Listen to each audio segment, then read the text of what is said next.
On this episode of Lost America, the Great Pittsburgh Fire of 1845. The Chicago Fire of 1871 and the San Francisco Fire of 1906 are the most famous great fires in American history. The Great Pittsburgh Fire of 1845 would see 1/3 of the city burned to the ground. Pittsburgh is situated at the confluence of the Allegheny and Monongahela rivers, the starting point of the Ohio River. The Ohio River was an important means of transport in early America. It was navigable to the Mississippi River and the Gulf of Mexico. As a result, the Pennsylvania government began building an extensive series of canals in 1824 to link important economic areas of the state. One such canal system linked Pittsburgh to Philadelphia.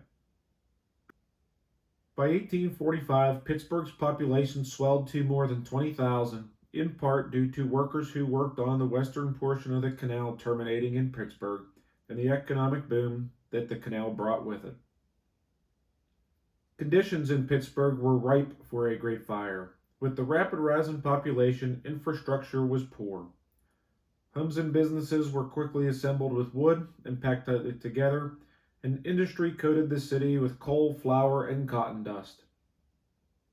Water pressure was poor and the volunteer fire companies were ill-equipped. Fire companies had insufficient hose to reach the center of the city from the rivers.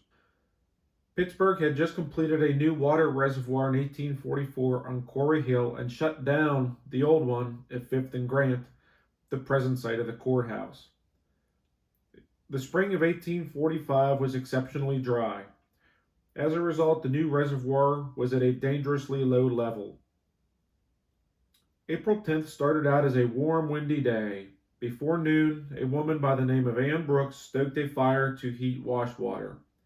She briefly left the fire unattended, and wind blew a spark from her fire to a nearby ice shed. The fire companies responded, but only got a weak stream of muddy water from the new water reservoir. Without enough hose to pump water from the rivers, there was little that could be done. The wind picked up and spread fire to the city. By the next morning, a third of the city was burned to the ground. It is estimated that 1,200 buildings were burned and 12,000 families displaced. Losses were estimated to be over $300 million in today's dollars. However, most of what was lost by the people of Pittsburgh was not recovered. The fire bankrupted all but one insurance company in Pittsburgh. Public and private donations from throughout the country helped the city rebuild. By 1910, Pittsburgh was the 8th populous city in the United States. If you like this video, please like and subscribe, and thanks for watching Lost America.